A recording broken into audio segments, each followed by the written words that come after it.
Welcome to our next installment of the 2022 annual report. I am joined today by, as I said last year, my favorite ILTA, so we'll stick with that again this year, Dawn Hudgins. She's the Senior VP of Service Delivery. Dawn, thank you so much for joining today.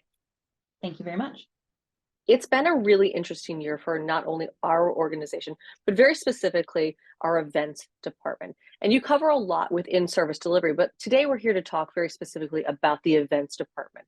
So as we dive into that, let's look at 2022 a little bit more holistically than I've looked at it with some of the other departments. Talk to me about this specific program area, how it affects ILTAs, and what a lot of our ILTAs who are members who occasionally attend webinars or events wouldn't know about our service delivery as we looked back from 2021 and into 2022.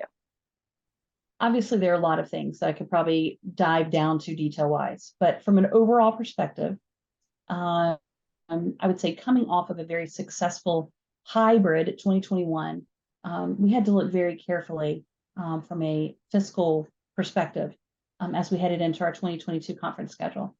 And while nobody ever wants to discuss finances, we knew that we would have to prepare for a more scaled back event cycle and one for ILTACon. When we started 2022, we had no idea how 2022 would end up. We are proud that the 2022 event, which was fully in person, and how we were able to budget wisely to promote and educate.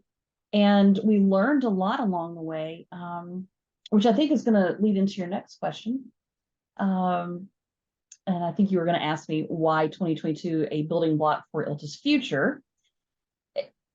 By taking a look at a lot of new possibilities, how we structure things, new technologies, taking in new processes and some different best practices that were experimented with during COVID, it allows us going forward to streamline a lot of the things that we do for ILTACon, for any of our events actually, so that we are more cost effective and then can turn that budget around and use it in other areas that we really need to spend a little bit more money on, as we saw in 2022. And we're fully aware of this.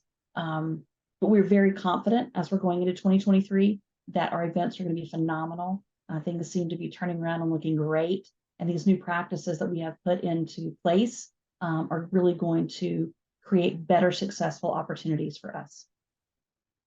One last question, if you could future state for us a little bit as we look from the gains from 2021 into a really remarkable return to in-person events and larger events, definitely larger events for 2022.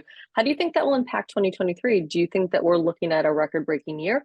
Or do you think that we're really hopeful to kind of maintain and then grow in small and incremental pieces? Oh, I love getting these futurist questions. As we say often, I need to get a new rag to polish off my crystal ball. But one of the things that I learned in 2020 was I never know what's coming up. We never know. And I'm no longer going to really kind of speculate. But if I had to feel comfortable, my gut's telling me that we're looking at a really robust year for 2023. We have some amazing things planned. We are looking at doing some things we haven't been able to do for a very long time. And we have a campus model for ILTACon this year, which is new for us because we have grown so much. And so that will be very positive. I think I think our ILTAs can really expect some great opportunities. I think our business partners can expect some wonderful interactions and networking opportunities with our members. 2023 should be a great year. I'm excited to see the leapfrog from 2021 into an awesome 22 to 23. Dawn, thank you so much. Thank you, Beth Ann.